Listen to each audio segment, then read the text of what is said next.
সরকারি চাকরিজীবীদের জন্য দীর্ঘ প্রতীক্ষার অবসান ঘটিয়ে অবশেষে এক বিশাল সুখবর নিয়ে এল অর্থ মন্ত্রণালয়। প্রিয় সরকারি চাকরিজীবী ভাই ও বোনেরা, আজকের সকালের আপডেট নিউজে আপনাদের স্বাগতম। যারা আমাদের চ্যানেলে নতুন তারা এক্ষুনি চ্যানেলটি সাবস্ক্রাইব করুন, আর হ্যাঁ, অবশ্যই কমেন্ট করে জানাবেন আপনারা কে কোন জেলা থেকে আমাদের ভিডিওটি দেখছেন। তবে চলুন কথা না বাড়িয়ে আজকের সর্বশেষ সংবাদটি জেনে নিন। বিগত কয়েক বছর ধরে লাগামহীন মূল্যস্ফীতি এবং নিত্যপ্রয়োজনীয় দ্রব্যের অস্বাভাবিক দাম বৃদ্ধির কারণে দেশের লাখ লাখ সরকারি চাকরিজীবী চরম আর্থিক সংকটের মধ্য দিয়ে দিন পার করছিলেন। তাদের এই দীর্ঘদিনের পুঞ্জীভূত কষ্ট এবং অর্থনৈতিক টানাপোড়েন দূর করার লক্ষ্যে অর্থমন্ত্রী আমির খুসরু মাহমুদ নতুন বেতন কাঠামোর একটি পূর্ণাঙ্গ খসড়া প্রকাশের ঘোষণা দিয়েছেন।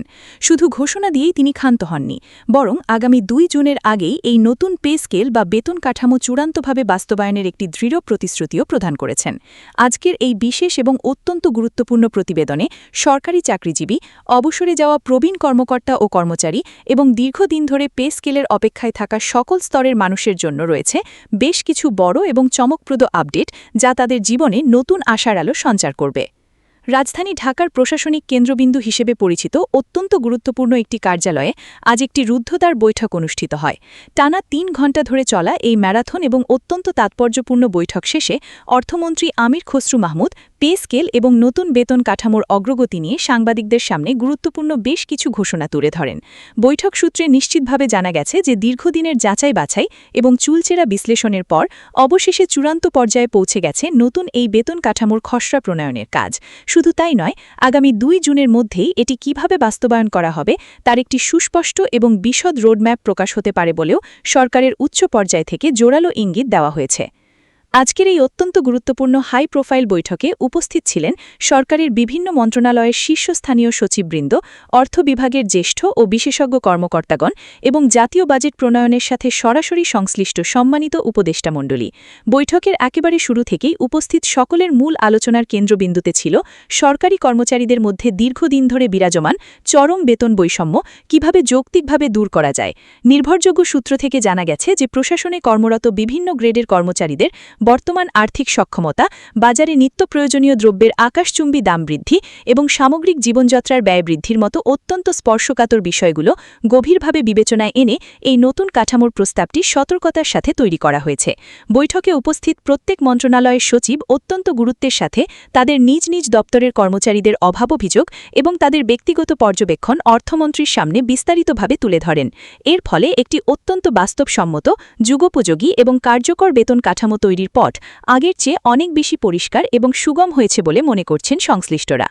অর্থমন্ত্রী আমির খুসরু মাহমুদ তার বক্তব্যে স্পষ্টভাবে জানান যে দেশের বর্তমান সামষ্টিক অর্থনৈতিক বাস্তবতা এবং বৈশ্বিক প্রেক্ষাপট গভীরভাবে বিবেচনা করে নতুন এই পে স্কেলে এমন কিছু যুগান্তকারী পরিবর্তন আনা হয়েছে যা প্রজাতন্ত্রের সকল স্তরের কর্মচারীদের জন্য একটি বড় ধরনের স্বস্তির কারণ হয়ে দাঁড়াবে।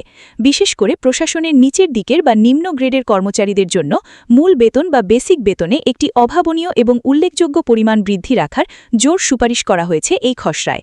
একই সাথে বর্তমান বাজার পরিস্থিতির সাথে তাল মিলিয়ে বার্ষিক ইনক্রিমেন্টের হার বৃদ্ধি, চিকিৎসা ভাতা এবং বিশেষ করে শহর অঞ্চলে বসবাসরত কর্মচারীদের জন্য বাড়ি ভাড়া ভাতার বিষয়টি অত্যন্ত গুরুত্ব সহকারে বিবেচনা করা হয়েছে।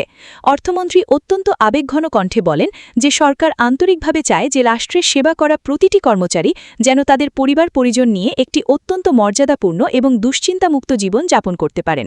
তাই এবারের এই নতুন বেতন কাঠামোতে শুধুমাত্র বেতনের অঙ্ক বৃদ্ধির দিকেই মনোযোগ দেওয়া হয়নি, বরং কর্মচারীদের সামগ্রিক জীবনমান এবং সুযোগ সুবিধা বৃদ্ধির দিকেও সমানভাবে জোর দেওয়া হচ্ছে। বৈঠকে উপস্থিত একাধিক নির্ভরযোগ্য সূত্র থেকে আরও জানা গেছে যে নতুন এই বেতন তালিকায় গ্রেড ভিত্তিক কাঠামোটিকে আগের চেয়ে অনেক বেশি সহজ, বোধগম্য এবং কার্যকর করার জন্য বেশ কিছু নতুন প্রস্তাব নিয়ে আসা হয়েছে। দীর্ঘদিন ধরে প্রশাসনের বিভিন্ন স্তরের অনেক কর্মচারী প্রতিনিয়ত এই অভিযোগ করে আসছিলেন যে বিদ্যমান ২০টি গ্রেডের মধ্যে বেতনের ক্ষেত্রে আকাশ-পাতাল বৈষম্য রয়ে গেছে, যা তাদের কাজের স্পৃহাকে নষ্ট করছে। এবার সেই দীর্ঘদিনের পুঞ্জীভূত বৈষম্য যথাসম্ভব কমিয়ে এনে একটি অত্যন্ত ভারসাম্যপূর্ণ এবং ন্যায়সঙ্গত কাঠামো তৈরি করার আপ্রাণ চেষ্টা চলছে সরকারের ভেতরে। প্রশাসনের একেবারে শীর্ষ পর্যায়ের উচ্চপদস্থ কর্মকর্তা থেকে শুরু করে তৃণমূল বা মাঠ পর্যায়ের একেবারে সাধারণ কর্মচারী পর্যন্ত সকল স্তরের মানুষকে এই নতুন কাঠামোর আওতায় সমানভাবে বিবেচনায় আনা হয়েছে। ফলে এটি যদি হুবহু বাস্তবায়িত হয় তাহলে তা নিশ্চিতভাবেই সারা দেশের লাখো সরকারি চাকরিজীবীদের মধ্যে কাজের ক্ষেত্রে এক নতুন উদ্যম এবং আশার সঞ্চার করবে। কর্মরত কর্মচারীদের পাশাপাশি যারা জীবনের সোনালী সময় রাষ্ট্রের সেবায় ব্যয় করে এখন অবসরে গেছেন, সেই সকল অবসরপ্রাপ্ত কর্মকর্তা ও কর্মচারীদের জীবনযাপনের বিষয়টিও আজকের এই দীর্ঘ বৈঠকে অত্যন্ত গুরুত্বের সাথে আলোচিত হয়েছে। প্রবীণ এই পেনশনভোগীদের জীবনমান উন্নয়ন এবং শেষ বয়সে তাদের চিকিৎসা সহ অন্যান্য ব্যয় মেটানোর জন্য নতুন বেশ কিছু যুগান্তকারী প্রস্তাব নিয়ে আলোচনা হয়েছে বলে অর্থ মন্ত্রণালয় সূত্রে জানা গেছে। সংশ্লিষ্ট সূত্রটি বলছে যে বর্তমান পেনশন তোলার প্রক্রিয়াকে আরও অনেক বেশি সহজতর এবং পেনশনের আর্থিক পরিমাণ সম্মানজনক হারে বৃদ্ধি করার বিষয়টি সরকারের সর্বোচ্চ নীতি নির্ধারকরা অত্যন্ত গুরুত্বের সাথে দেখছেন। যারা বহু বছর সততা এবং নিষ্ঠার সাথে সরকারি দায়িত্ব পালন করেছেন, তাদের একটি অত্যন্ত সম্মানজনক এবং নিরাপদ ভবিষ্যৎ নিশ্চিত করতে সরকার বর্তমানে অত্যন্ত ইতিবাচক এবং সহানুভূতিশীল অবস্থানে রয়েছে। এই পেনশনের অংশটি যদি প্রস্তাবনা অনুযায়ী বাস্তবায়িত হয় তাহলে দেশের লাখো প্রবীণ নাগরিক এবং তাদের পরিবারের সদস্যরা সরাসরি উপকৃত হবেন। শুধু তাই নয়, দেশের শিক্ষা ব্যবস্থা এবং স্বাস্থ্যসেবাকে আরও বেগবান করার লক্ষ্যে শিক্ষক, স্বাস্থ্যকর্মী এবং প্রশাসনের মাঠ পর্যায়ে কর্মরত কর্মচারীদের জন্য আলাদা কিছু বিশেষ আর্থিক সুবিধা প্রদানের বিষয়েও এই বৈঠকে দীর্ঘ আলোচনা হয়েছে। বিশেষ করে যে সকল নিবেদিতপ্রাণ কর্মকর্তা ও কর্মচারী শহরের কোলাহল ছেড়ে দেশের একেবারে প্রত্যন্ত এবং দুর্গম অঞ্চলে সততার সাথে দায়িত্ব পালন করছেন, তাদের কাজের স্বীকৃতিস্বরূপ বিশেষ ভাতা বা আর্থিক প্রণোদনা দেওয়ার একটি চমৎকার প্রস্তাব খসড়ায় নিয়ে আসা হয়েছে। বৈঠকে উপস্থিত প্রায় সকল সচিবই এই যৌক্তিক প্রস্তাবটিকে স্বতঃস্ফূর্তভাবে সমর্থন করেছেন, কারণ তারা একমত হয়েছেন যে দেশের সামগ্রিক উন্নয়নে এই মাঠ পর্যায়ের কর্মীদের নীরব অবদান সবচেয়ে বেশি। তাই তাদের আর্থিক নিরাপত্তা এবং মানসিক প্রশান্তি নিশ্চিত করাও বর্তমান সরকারের অন্যতম একটি বড় অগ্রাধিকার হিসেবে দেখা হচ্ছে। সাংবাদিকদের বিভিন্ন প্রশ্নের জবাবে অর্থমন্ত্রী অত্যন্ত স্পষ্টভাবে এবং দৃঢ়তার সাথে জানান যে আগামী 2 জুনের মধ্যে চূড়ান্তভাবে নবম পে স্কেল বাস্তবায়নের আনুষ্ঠানিক ও সরকারি ঘোষণা আসতে পারে।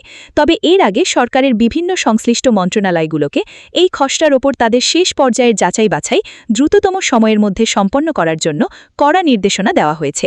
সরকারের বর্তমান বাজেট সক্ষমতা, প্রস্তাবিত কাঠামোর আনুষ্ঠানিক অনুমোদন এবং এর আইনি কাঠামোগত দিকগুলো নিখুঁতভাবে যাচাই করার পরই চূড়ান্ত প্রজ্ঞাপন বা গ্যাজেট জারি করা হবে বলে তিনি জানান। অর্থমন্ত্রী বলেন যে দেশের সাধারণ জনগণ এবং সরকারি চাকরিজীবীদের দীর্ঘদিনের লালিত প্রত্যাশা কথা মাথায় রেখেই সরকার অত্যন্ত দ্রুত কিন্তু সতর্কতার সাথে এই বিষয়ে চূড়ান্ত সিদ্ধান্ত নিচ্ছে। অর্থমন্ত্রীর এই আশাব্যঞ্জক বক্তব্যে বৈঠকে উপস্থিত শীর্ষ কর্মকর্তাদের মধ্যেও একটি ব্যাপক ইতিবাচক সাড়া লক্ষ্য করা যায়। এদিকে অর্থমন্ত্রীর এই ঘোষণার পরপরই দেশের বিভিন্ন সামাজিক যোগাযোগ মাধ্যম এবং সরকারি চাকরিজীবীদের নিজস্ব ফোরামগুলোতে ব্যাপক আলোচনা এবং উৎসবের আমেজ শুরু হয়ে গেছে। সারা দেশের সরকারি চাকরিজীবীরা অনেকেই সরকারের এই উদ্যোগটিকে তাদের দীর্ঘদিনের ধৈর্য এবং অপেক্ষার একটি অত্যন্ত ইতিবাচক এবং ফলপ্রসূ পরিণতি হিসেবে দেখছেন। কেউ কেউ মন্তব্য করছেন যে যদি এই ঘোষণাগুলো সত্যিই দ্রুত বাস্তবায়ন হয় তাহলে এটি দেশের সাম্প্রতিক ইতিহাসের সবচেয়ে বড় এবং জনকল্যাণমূলক প্রশাসনিক সিদ্ধান্তগুলোর মধ্যে অন্যতম হবে। বিভিন্ন সরকারি চাকরিজীবী সংগঠন এবং ট্রেড ইউনিয়নগুলো সরকারের এই পুরো বিষয়টি অত্যন্ত গভীরভাবে এবং সতর্কতার সাথে পর্যবেক্ষণ করছে। তারা বুক ভরা আশা নিয়ে আছেন যে এবার আর আগের মতো কোনো টালাবাহানা বা কালক্ষেপণ হবে না, বরং দ্রুততম সময়ের মধ্যে তারা নতুন স্কেলে বেতন পাবেন। দেশের শীর্ষস্থানীয় অর্থনৈতিক বিশ্লেষক এবং বিশেষজ্ঞরাও সরকারের এই উদ্যোগ নিয়ে তাদের মতামত দিচ্ছেন। তারা বলছেন যে যদি সরকারের পূর্ব পরিকল্পনা এবং ঘোষণা অনুযায়ী এই নতুন পে স্কেল বাস্তবায়ন করা যায় তাহলে বাজারে সরকারি চাকরিজীবীদের ক্রয় ক্ষমতা উল্লেখযোগ্য হারে বাড়বে। এর ফলে দেশের সামগ্রিক বাজারে অর্থনৈতিক কার্যক্রম আরও বেশি গতিশীল হবে এবং তা জাতীয় অর্থনীতিতে একটি বিশাল ইতিবাচক প্রভাব ফেলতে সক্ষম হবে। একই সাথে কর্মচারীদের আর্থিক দুশ্চিন্তা দূর হবার ফলে তাদের কাজের মনোবল, একাগ্রতা এবং সামগ্রিক উৎপাদনশীলতাও বহুগুণে বৃদ্ধি পাবে, যা প্রশাসনিক কাজে গতিশীলতা আনবে। ফলে এই সিদ্ধান্তটি যে শুধু কয়েক লাখ কর্মচারীর জন্যই সুফল বয়ে আনবে তা নয়, বরং পুরো দেশের অর্থনীতির চাকাকে সচল রাখতে এটি একটি অত্যন্ত ইতিবাচক এবং সুদূর প্রসারী ভূমিকা রাখতে পারে। তাই দেশের সার্বিক উন্নয়নের স্বার্থে এই সিদ্ধান্তটি জাতীয় অর্থনীতির জন্য অত্যন্ত গুরুত্বপূর্ণ বলে মনে করা হচ্ছে। ভিডিওটি খুবই জরুরি, তাই দয়া করে সবার সাথে ভিডিওটি শেয়ার করতে ভুলবেন না। আর নতুন ভিডিও আপডেট পেতে এক্ষুনি চ্যানেলটি সাবস্ক্রাইব করুন।